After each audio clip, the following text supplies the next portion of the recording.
जिब्रील से लेकर आखिरी फरिश्ते तक, अर्श से लेके फर्श तक, फर्श से लेके अर्श तक, तहतुस्सरा से लेके सिदरतुल मुंतहा तक, शर्क से लेके गर्ब तक, शुमाल से लेके जुनूब तक, कि जितनी भी मखलूकात बसती हैं 18,000 आलम में रब ने ये मोहर लगा दी है और हर मखलूक को ये बता दिया है, चाहे वो जमीन पर चलने वाली चींटी है या जमीन पर चलने वाला हाथी है या जर्राफा है या आसमानों पर उड़ने वाला बाज है या आसमान के सितारे हैं या सूरज है या चांद है, इस पूरी कायनात में रब ने यह ऐलान कर दिया है, मा काना मुहम्मदुन अबा अहदिन मिन रिजालिकुम वलाकिन रसूल अल्लाह व खातमन नबिय्यीन।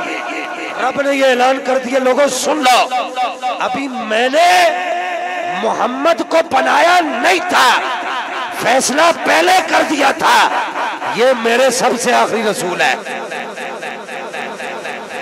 यार सुन्नी, मैं तुझे बड़े नजदीक लेकर जा रहा हूं।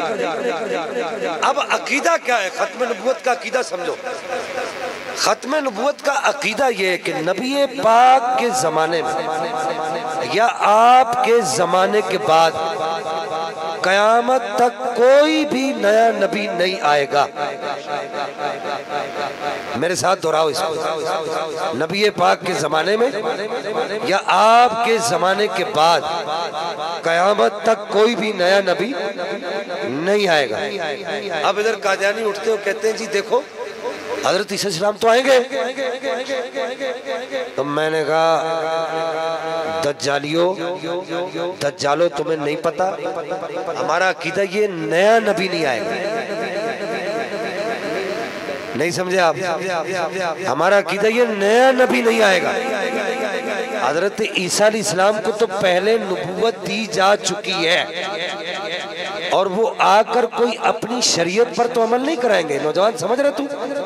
ये तेरा समझना लाजमी है। मेरे बच्चे, ये जो स्कूल कॉलेज यूनिवर्सिटी के नौजवान बैठे, तुम्हारा समझना लाजमी है। तकरीर हो गई है, अब तदरीस है, अब ये क्लास रूम है, ठीक है? अब अकीदा ये कि अब हम भी कहते हैं उनको कि भाई मेराज की रात सारे नबी आए थे, तो वो सारे नबी आए तो क्या नबी पाक क्या हमारे इस अकीदे पर हर्फ आ जाएगा? तो हम कहते हैं नहीं नहीं नहीं, आपने अकीदा हमारा पूरा सुने ही नहीं। हमारा अकीदा ये है कि आपके ज़माने में या आपके बाद क़यामत तक कोई नया नबी नहीं आएगा, और अगर कोई पहले वाले नबी भी, देखो हम आहले सुनन है, हम नबी के लिए नए के मुकाबले में जो लफ्ज़ इस्तेमाल होता है वो नहीं करते। नहीं समझे आप? ये हमारा अदब का तकाजा है। नए के मुकाबले में क्या लफ्ज़ इस्तेमाल होता है? हाँ, हम अदब के तकाजे के तहत वो लफ्ज़ भी नहीं बोलते। अब ये तो हो गया हमारा अकीदा। अब एक ऐसा आदमी है, अब इस अकीदे के कुछ अहकाम है। मेरे बच्चों को सुनो, ये स्कूल कॉलेज के जो बच्चे बैठे हो इसको सुनो, इसके कुछ अहकाम है, हुक्म है। पहला हुक्म ये है कि जो आदमी भी मुसलमान होते हुए अकीदा खत्म नबूवत का इनकारी हो जाए तो ऐसा आदमी सिर्फ काफिर नहीं है बल्कि मुर्तद है। बात समझ आई? अब आप कहेंगे शाह साहब काफिर और मुर्तद में क्या फर्क है? आप कहेंगे काफिर और मुर्तद में क्या फर्क है? तो ये याद रखें, काफिर का बाइकाट करने का हुक्म नहीं है। काफिर के साथ आप लेन देन कर सकते हैं।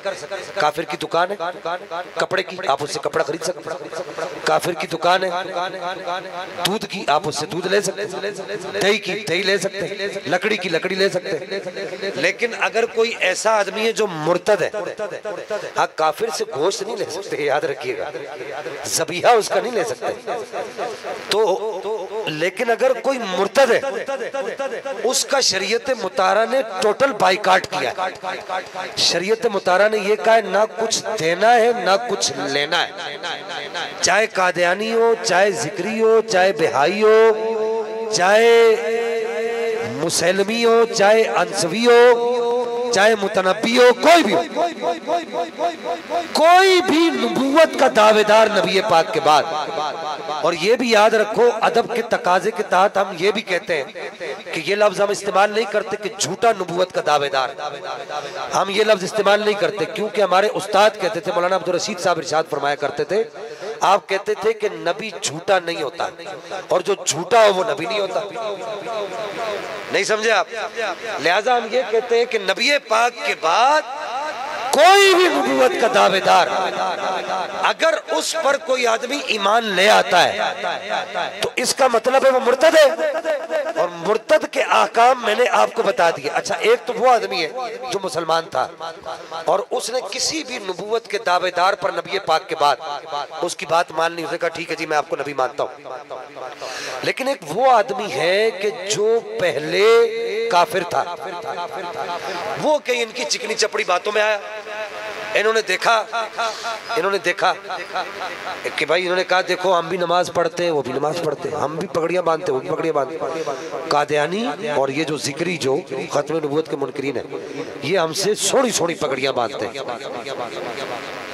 क्या समझ आई? आला हज़रत ने यही तो कहा था, सूना जंगर लात अंधेरी, छाई बदली काली है, सोने वाले जागते रहियो। हाँ, तो कादियानी ये इन्ना वड्डा तुर्रा बंदे ने उत्ते ते महंगा तरीन कपड़ा बंदे ने, इतना महंगा कपड़ा हम नहीं बांध सकते। हम तो महफिल वालों को कहे कि किताबें छानते ये करते कि तो शाह साहब इतना ही है बस। हाँ, नात खानों पे लुटाएंगे, अपनी तरजीहात बदलो, उलमा को मुकद्दम रखो। हाँ, कभी रिपोर्ट मिलती फला शहर में नात खान पर 20 लाख लुटाए, उसी नात खान को दूसरे शहर वाले बुलाएंगे 40 लाख लुटाए। ये नात खान क्या करेगा? तुम्हारे मसलक का कोई काम करेगा? हाँ, वो नात खान जो खालिद हसनैन खालिद था, हाँ, खुद मदरसे की झाड़ू लगाता था, खुद मदरसे में वाइपर लगाता था, बच्चों को पढ़ाता था, खुद साथ बैठ के उनका सबक सुनता था, कुरान पढ़ता था, पढ़ाता था। ऐसा कोई नजर आता है तुम्हें? इन्होंने क्या करना है? ब्यूटी पार्लर में ही जाना है। हाँ, इन्होंने क्या करना है? वो एक राफसी पीर था, वो कहने लगा शाह जी, बड़े दलाइल देने लगा, मुझे बड़े दलाइल दिए, बातें करता रहा, मैं भी उससे।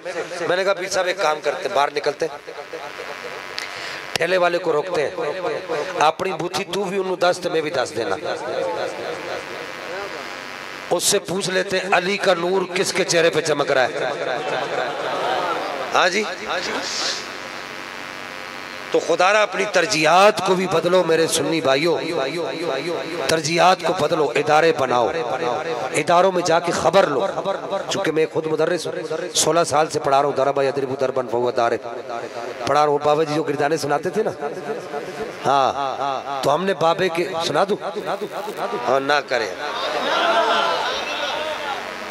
मैं क्या पीर साहब बरेलवियत, इसको नहीं समझ आती, फिर भी कह रहा है जरा बाबे की टून मुझे सुना दो। हाँ, दरबा यदरिबु दरबन फहुवा दारिब वदुरिबा युदरबु दरबन फदाका मदरूब लम यदरिब लम युदरब ला यदरिबु ला युदरबु लन यदरिब ला युदरबा ला यदरिबन ला युदरबन ला यदरिबन ला युदरबन अलअम्रु मिन इदरिब लितुदरब लियदरिब लियुदरब वन्नायु ला तदरिब ला तुदरब ला यदरिब ला युदरब अज़्ज़रफु मिन मदरिबुन मदरिबानी मदारिबु मदरिबुन वल आलतु मिनहु मदरबन मदरबानी मदारिबु मदरिबुन मिदरबतुन मिदरबतानी मदारिबु मदरिबतुन मिदराबुन मिदराबानी मिदराबुन मिदराबानी मदारिबु मदरिबुन मदरिबतुन अफलु तफदीलुल मुदक्करी मिन अदरबु अदरबानी अदरबुना अदारिबु व उदैरिबुन वल मुअन्नसु मिन दुरबा दुरबयानी दुरबयातुन दुरबु व दुरैबा व फ़िअलु तअज्जुब मिनहु मा अदरबहु व अदरिब बिही व दरुबया दरुबत। ये बाबा जी का फैज़ है, मैं बाबा जी के शागिर्द से पढ़ा हूँ। मेरा दादा उस्ताद है बाबा खादिम हुसैन नज़वी। अकरम युकरिम इकरामन फहुवा मुकरिम व उकरिम युकरम इकरामन फदाका मुकरम लम युकरिम लम युकरम ला युकरिम ला युकरम लन युकरिम लन युकरम ला युकरिमन ला युकरिमन ला युकरिमन ला युकरिमन ला युकरिमन अलअम्रु मिन अकरिम लितुकरम लियकरिम लियुकरम लियुकरिम लियुकरम वन्नाहयु ला तुकरिम ला तुकरम ला युकरिम ला युकरम अज़्ज़रहु मिनहु मुकरमुन मुकरमानी मुकरमातुन। जो अभी तक चुप बैठा है, दिल कर रहा है उसे माइक दे के कहूँ गर्दान सुना। सारे हाथ उठा के बोले सुभान अल्लाह सुभान अल्लाह। कामरान भाई, जो जिसने पढ़ के 2-4 साल पढ़ाया नहीं है ना मौलवी, वो भी किरदार नहीं सुना सकता। अब इनसे हमें तो 16 साल हो गए। सबा हमने भी कुछ दिन गलियों की खाक छानी है, निगारे मस्जिद अक्सा में कब सोने का पानी है। हाँ जी, तो बहरहाल खत्म नबूवत के बाब के अंदर अब हुक्म यह है कि कोई इनकी चिकनी चपड़ी बातों में आ गया। अब जैसे हमारे जवान कहते शाह जी थोड़ी भी सोहनी पगड़ी है, तो वाबी भी सोहनी पगड़ी बदी है,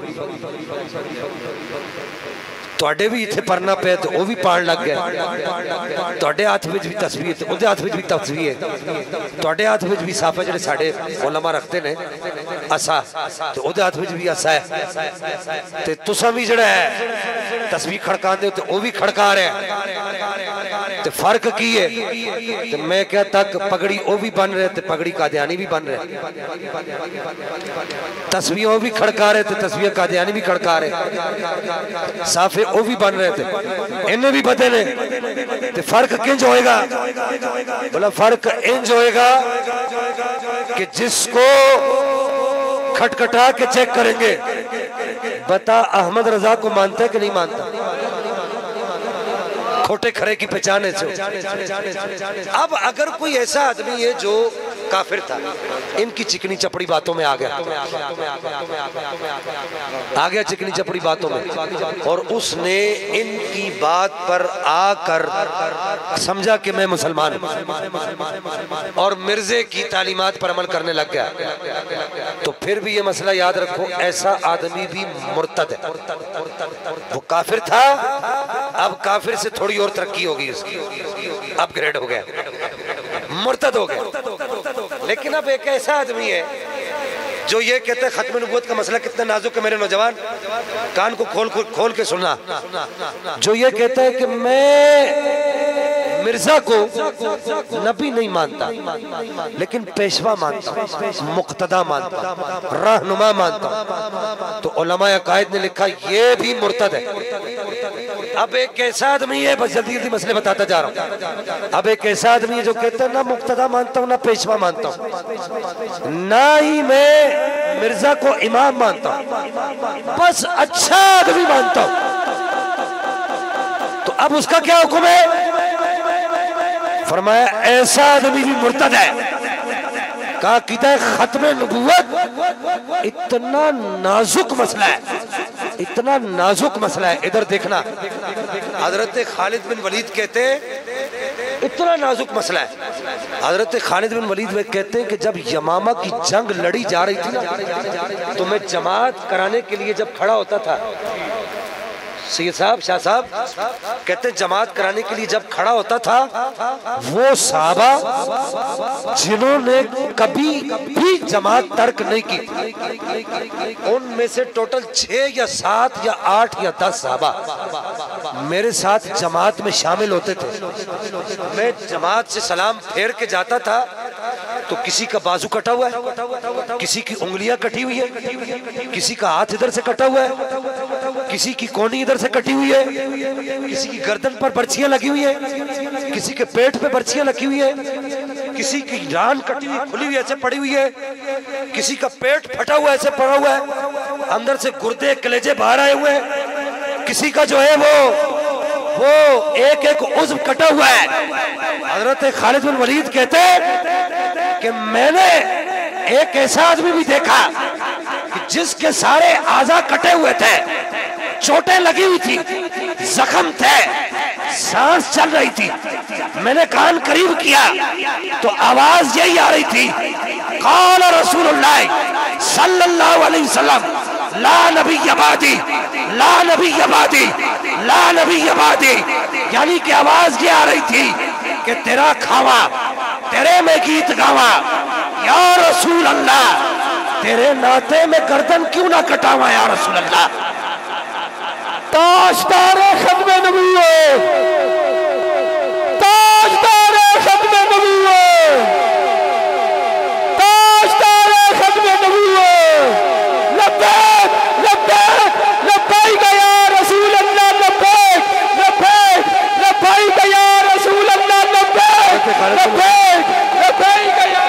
खालिद बिन वलीद कहते हैं कि मैं एक ऐसे साहबी के पास भी गया जिसका पेट चाक था ऐसे बार। सरकार उमर फारूक का बताऊं आपको। सरकार उमर फारूक कहते हैं कि एक जंग में मैंने एक साहबी की लाश उठाई। अच्छा, लाश कैसे उठाई? कहते हैं उनके फेफड़े बाहर आए हुए थे, उनका कलेजा बाहर आया हुआ था, उनके गुर्दे बाहर गिरे हुए थे, उनकी सांस चल रही। अब जब उनकी सिदर सुनना, सुन्नी नौजवान सर उठा के सुनना। और मैं तुझे ये दर्द से फिक्र देना चाहूंगा, आखिर में एक जुमला कहूंगा, उस जुमले को अगर तू समझ गया तो मेरी जिंदगी का मकसद हल हो जाएगा। हजरत उमर फारूक कहते मैं उसके पास पहुंचा, मैंने कहा पानी दूं? उसने कहा ला नहीं। मैंने कहा कोई थोड़ा आसरा दूं, सारा दूं? कहा ला नहीं। कहा क्या कोई तमन्ना है? कहा हाँ। कहा क्या? कहा उमर मुझे मैनू चुक के ना सोने दे कदमा विच ले जा। हाँ? तो हम भी तो यही कहते हैं, मैं वो सुन्नी हूँ जमीले कादरी मरने के बाद। मैंने कहा पीड़ साहब ये बरेलवियत है, ये बरेलवी। उमर कहते हैं मैं उसको देख रहा था ऐसे। उसने मुझे कहा क्या देख रहे हो? उमर क्या देख रहे हो?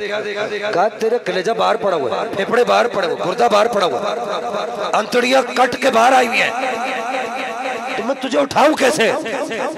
कहा उमर ये सारा उठा पेट के अंदर डाल। बातें कर रहे साहब। कहा ये सारा उठा पेट के अंदर डाल। कहते मैंने उठाया तो पेट के अंदर डाला। कहा मैं तुझे कैसे उठाऊं?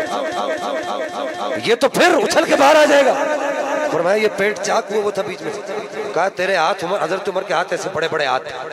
कहा उमर आपके हाथ बड़े हैं, दोनों हाथों से ऐसे पेट को बांधो, ऐसे करके एक हाथ से पकड़ो और एक हाथ से नीचे से मुझे ऐसे उठाओ। बाबा जी कहते थे इश्क अपने फैसले खुद करांदा है। ये देखो इश्क अपने फैसले। हज़रत उमर कहते मैंने उस साहबी का ऐसे पेट चाक था ऐसे पकड़ा और मैंने उसके कमर में ऐसे नीचे से हाथ डाला और मैंने उस साहबी को ऐसे उठाया। अब रास्ते में उससे पूछता जा रहा हूँ कोई ख्वाहिश है, कोई बात है, तेरे घर वालों को कुछ कहना है, तेरी बीवी को कुछ कहना है, तेरे बच्चों को कुछ कहना है? तो वो यही, मैं जो सवाल करता वो यही कहते, उमर गला ना कर, सोने दे कदमा विच पहुंचा। यार सुन्नी जाग ना। कहते उमर गला ना कर, जल्दी कर, सोने दे कदमों में पहुंचा। अब लजपाल परीत नूं तोड़ दे नहीं, जिदी बाह फड़ लेण उन्हें छोड़ दे नहीं। हजरत उमर फारूक कहते मैं लेकर गया, सरकार के कदमों में रखा, सरकार के बोलो किधर रखा? बोल ना सुन्नी।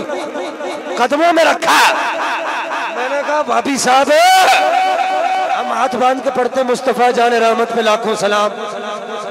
तौहीद का बादशाह मरते हुए साहबी को नबी के पांव में रख रहा है। यार तुम मेरा जुमला समझे ही नहीं हो।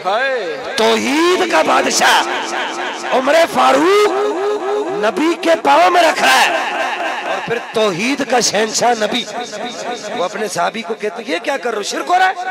नहीं सरकार ने पूछा आखिरी ख्वाहिश क्या है बता। तो साहबी ने अर्ज की या रसूलल्लाह अपने जोड़िया विचों अपने पैर बाहर कटो। सुन्नी बोलेगा तो मैं आगे तुझे बात बताऊंगा। कहा अपने जोड़िया विचों अपने पैर बाहर कटो। सरकार ने निकाले। कहा या रसूलल्लाह ये सोने सोने पांव मेरे लबों पर रखते हैं। मैं पूरी दुनिया वहाबियत को कहता हूं इस स्टेज के तवज्जुह से शिर्क तो नहीं हो गया? मैंने कहा शिर्क तो नहीं हो गया? तो मेरे आला हज़रत ने यही कहा शिर्क ठहरे जिसमें ताज़ीम हबीब, शिर्क ठहरे जिसमें ताज़ीम हबीब, उस बुरे मजहब पे लानत कीजिए। मिसले फारस जलजले हो नजद में जिक्रे आयाते विलादत कीजिए। सरकार ने अपने पांव मुबारक निकाले, साहबी के लबों पर रखे। और अब देखो जैसे लबों पर पाँव आए ना, सुना मेरे सुन्नी जवान, सर को उठा के सुनना, लबों पर पाँव आए ना तो साहबी ने कहा फुज़्तु व रब्बिल काबा, कहो मेरे नबी के साहबियों, कयामत तक आने वाले गंजों को ये पैगाम दे देना जो छोटे भाई का पजामा और बड़े भाई की कमीज पहन के हर जुमेरात को पहुंच जाते हैं तबलीगी मरकज में, उनको पैगाम दे देना। साहबी ने दुनिया से जाते हुए बता दिया कि दुनिया से जाते हुए भी जो सोने का जिक्र करे वो सहाबा किराम के नक्शे कदम पर होता है। तो सुन्नी जब भी तो कहता है कि जो सर पे रखने को मिल जाए नाले पाक हुजूर, जो सर पे रखने को मिल जाए नाले पाक हुजूर, तो फिर कहेंगे कि हाँ ताजदार हम भी हैं। अब थोड़ा सा कुछ हकायक सुन लो, खत्म नबूवत के एतबार से वक्त खत्म हो गया। मैं एक सवाल करना चाहता हूँ आपसे। ये 22 अगस्त 1974 को 22 अगस्त 1974 को कौमी असम्बली के दरवाजे खटखटाए गए थे। कौमी असम्बली की दीवारों में भूचाल आया था, जमीन में जलजला आया था। सारे असम्बली के मेंबरान ऐसे हिल गए, उन्होंने कहा कौन आया? तो ऐसे इमामा बांधा हुआ एक आदमी, इस रंग का इमामा, नहीं समझा सुन्नी, तू समझा ही नहीं। इस रंग का इमामा बांधा हुआ एक आदमी ऐसे अपना असर टेक के खड़ा हुआ असम्बली के दरवाजे पे। उसने कहा अहमद रजा का गुलाम आया। कहा क्या करने आए हो? कहा कादियानियों को काफिर करार देने आया हूं। तुम कहते हो हम बरेलवी नहीं है, वो कहते थे मैं अहमद रजा का गुलाम। पता कौन थे? इमाम अहले सुन्नत, कायदे इनकलाब, शाह इमाम अहमद नूरानी सिद्दीकी साहब। और पता है ये कौन थे? ये मेरे आका आला हजरत के खलीफा के बेटे थे, शाह अब्दुल अलीम सिद्दीकी मेठी साहब के बेटे थे। जब कादियानी अपने दलाइल देता ना, बस बात खत्म कर रहा हूँ, वक्त बहुत ज्यादा हो गया। कादियानी जब अपने दलाइल देता ना, 96 घंटे के दलाइल का तबादला हुआ। 22 अगस्त 1974 को ये दलाइल चले दोनों तरफ से, और 7 सितंबर 1974 को कादियानी कयामत तक के लिए मुल्क पाकिस्तान में मुर्तद हो गया।